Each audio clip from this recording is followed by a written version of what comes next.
Hello students, I am Sapan Singh, your physics teacher, and today we will study about class 10 physics chapter 1st electricity, and today we will solve some numericals on the basis of electricity.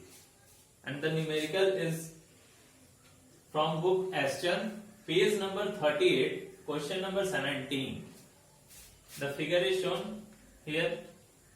4 volt battery connected with 4 resistors, 2 pairs of series, and both pairs is parallel to each other.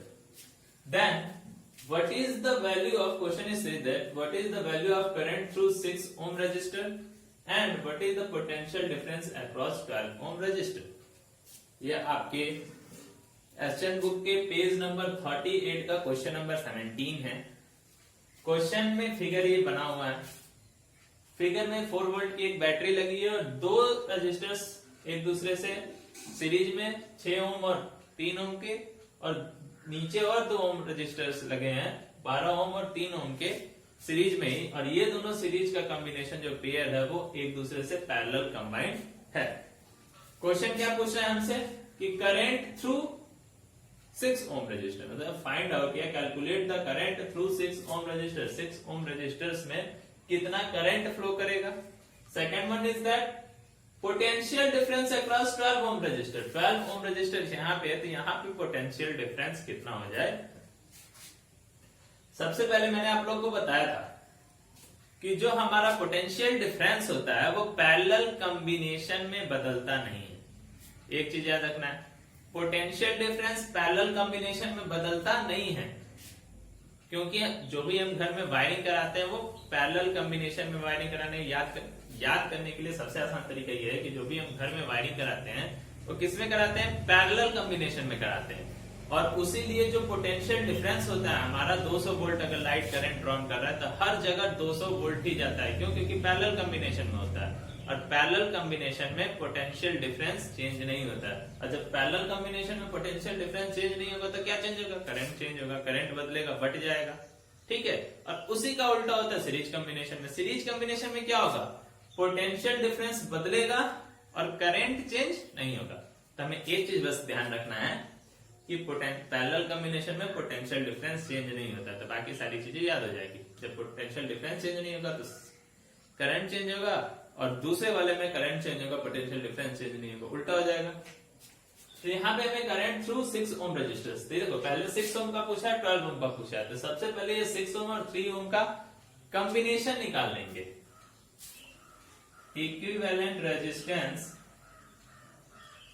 Of 6 ohm and 3 ohm is equal to R is equal to 6 plus 3 is equal to 9 ohm। इन दोनों का equivalent निकाले तो series में simply जोड़ देते हैं तो 9 ohm आ गया। उसी तरीके से equivalent resistance of 12 ohm and 3 ohm, ये हो जाएगा 12 प्लस 3 इक्वल टू 15 ओम। मतलब इन दोनों को मिला के कितना है, 9 ओम, और इन दोनों को मिला के 15 ओम रेजिस्टेंस आ रहा है।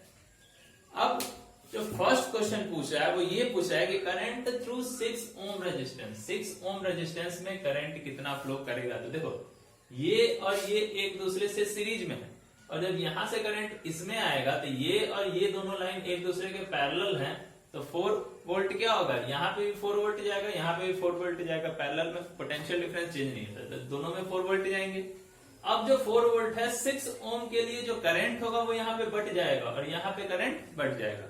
इसीलिए हमने इसका कॉम्बिनेशन निकाला है जो हमारा आया है कितना, 9 ओम। और इस 9 ओम कॉम्बिनेशन लेके हम क्या निकालेंगे, इन दोनों में करंट कितना जाएगा वो निकाल देंगे।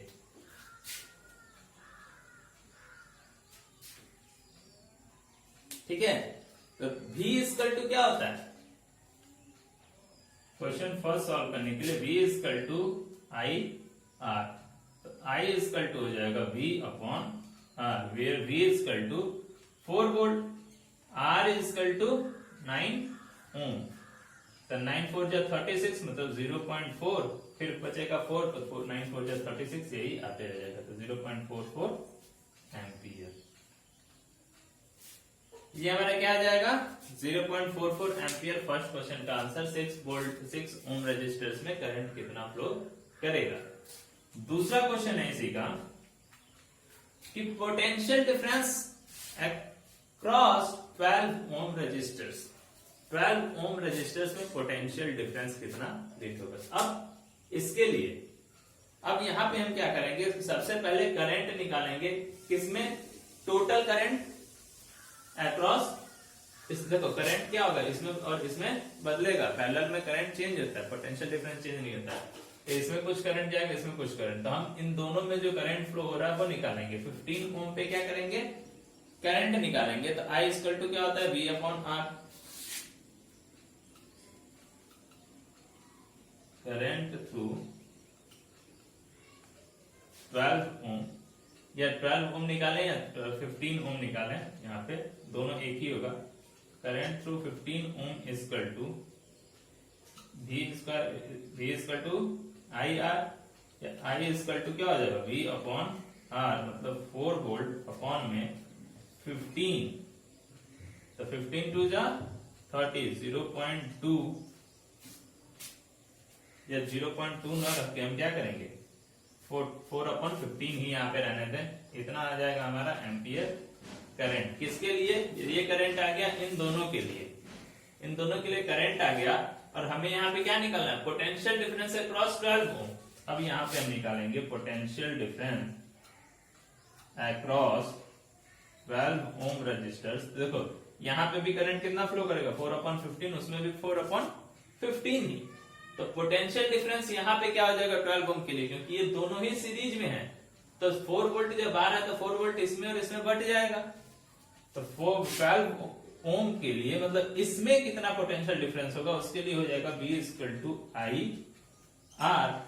आई कितना है 4 अपॉन 15, दोनों के लिए सेम है, तो 4 अपॉन 15 इंटू आर कितना है 12 ओम, तो ये हो जाएगा 3 4 जब 12 और 3 5 जा 15, मतलब 16 अपॉन 5, तो 5 3 जा 15 और 5 2 जा 10, 3.2 वोल्ट जो पोटेंशियल डिफरेंस होगा वो किस में आ जाएगा, तो 12 ओम रजिस्टर में आ जाएगा। ठीक है, तो ये जो क्वेश्चन था हमारा उसको हमने ऐसे सॉल्व किया। फिर से एक बार समझ लेते हैं, ये हमारा फिगर है, current through 6 ohm resistance, potential difference across 12 ohm resistor. तो सबसे पहले इन दोनों का इक्विवेलेंट निकाल लिए, ये हमारा आ गया। तो सबसे 6 ओम के लिए हमने क्या किया, V equal to I R, तो I equal to V upon R 0.44, इसके लिए निकाल लिया। फिर इसके लिए निकालने के लिए टोटल करंट निकालेंगे जो दोनों में जाएगा, वो आया हमारा 4 अपॉन 15।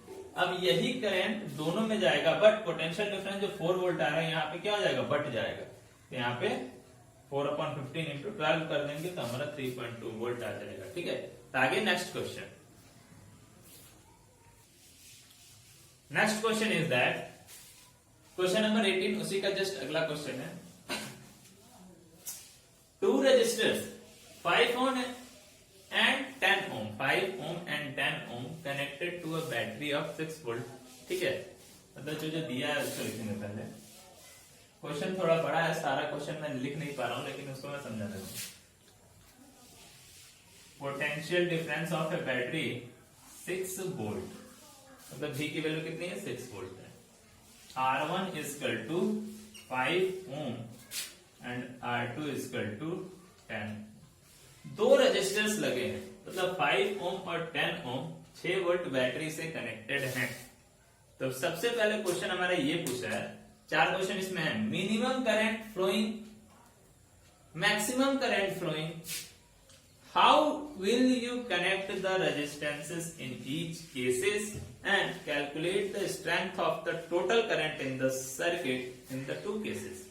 तो चारों क्वेश्चंस को, इन दोनों को अगर हम सॉल्व कर लेंगे तो चारों क्वेश्चंस का आंसर आ जाएगा। ठीक है, क्योंकि पहले पूछा मिनिमम करंट कैसे फ्लो करेगा और कितना फ्लो करेगा, दूसरा बोल रहा है कि मैक्सिमम करंट कब फ्लो करेगा, तीसरा क्वेश्चन ये पूछ रहा है कि हम इसको किस तरीके से दोनों केसेस में कनेक्ट करेंगे, और चौथा ये पूछ रहा है कि दोनों ही केसेस में कितना फाइंड आउट करने पे करंट आएगा अलग अलग। तो देखो मिनिमम करंट, तो सबसे पहले जो होता है हमारा क्या, ohm's law, V equal to I R या I equal to V upon are.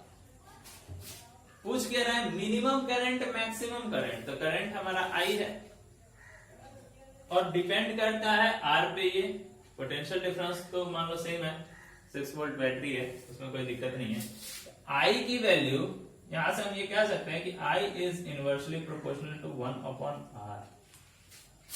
इसका मतलब ये हुआ कि R की वैल्यू जितनी ही कम रहेगी, I की वैल्यू सॉरी करंट की वैल्यू उतनी ही ज्यादा होगी, और R की वैल्यू जितनी ज्यादा होगी करंट की वैल्यू उतनी ही कम होगी। और R हमारे पास दो है, R1 R2। तो इसको हम दो तरीके से कनेक्ट, कई सारे तरीके से नहीं, दो तरीके से कनेक्ट कर सकते हैं। एक होता है सीरीज, एक होता है पैरेलल। हम जानते हैं सीरीज कॉम्बिनेशन में इक्विवेलेंट रेजिस्टेंस मैक्सिमम होता है, क्योंकि सीधे सीधे जोड़ देते हैं। जब इक्विवेलेंट रेजिस्टेंस मैक्सिमम होगा तो करंट की वैल्यू क्या हो जाएगी, मिनिमम हो जाएगी, उल्टा होता है। तो यहां पे हम फर्स्ट केस में हम क्या करेंगे कि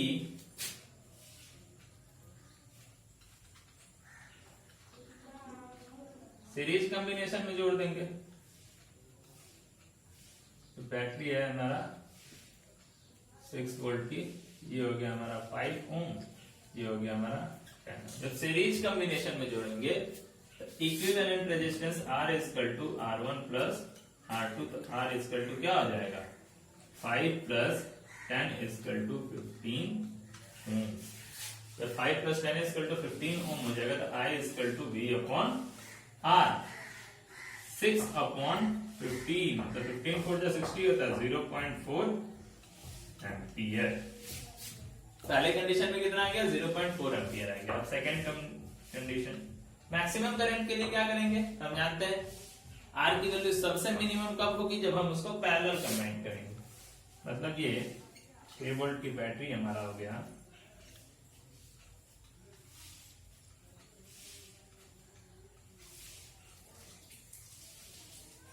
इस तरीके से हम पैरेलल कंबाइन कर देंगे 5 ओम और 10 ओम को। तो जब पैरेलल कंबाइन करेंगे हम, तो 1 upon R equivalent equal to 1 upon R1 plus 1 upon R2, 1 upon 5 plus 1 upon 10, 1 upon R equal to 10, 2 plus 1 मतलब 3 अपॉन 10। R इक्वल टू क्या हो जाएगा, 10 अपॉन 3, उल्टा हो जाएगा। तो यहां पे हम करंट निकालेंगे I equal to V upon R, 6 upon 10 upon 3, 6 into 3 upon 10, sorry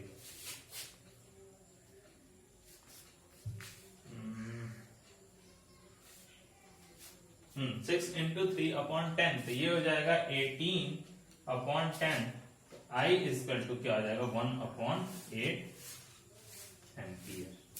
first condition में हमने देखा कि जो करंट आ रहा था हमारा 0.4 एम्पियर आ रहा था, और सेकंड कंडीशन में 1.8 एम्पियर। अब देखो ये करंट बहुत ही कम है, 0.4 और 1/8, इससे क्या है, लगभग 4 गुने से ज्यादा है। तो 0.4 एम्पियर मिनिमम करंट कब फ्लो करेगा, जब हम इसको सीरीज कॉम्बिनेशन में जोड़ेंगे। 1/8 एम्पियर मैक्सिमम करंट फ्लो करेगा कब, जब हम इसको पैरेलल कंबाइन करेंगे। तो इसमें 4 क्वेश्चंस है, मिनिमम करंट कब फ्लो करेगा, जब सीरीज कॉम्बिनेशन में जोड़ेंगे। मैक्सिमम कब फ्लो करेगा, जब पैरेलल कॉम्बिनेशन में जोड़ेंगे। किस तरीके से कनेक्ट करेंगे, तो सीरीज पैरेलल हो गया, ठीक है। और कितनी वैल्यूज आएंगी, तो 0.4 और 1.8 एम्पियर हो गया, ठीक है। तो चारों क्वेश्चंस का आंसर हमारे इसी में हो गया। तो आई होप आप लोग को समझ में आया होगा। ऐसे ही एक एक करके आप लोग को क्वेश्चंस बताते चलेंगे, ठीक है। आज के लिए बस इतना ही, धन्यवाद।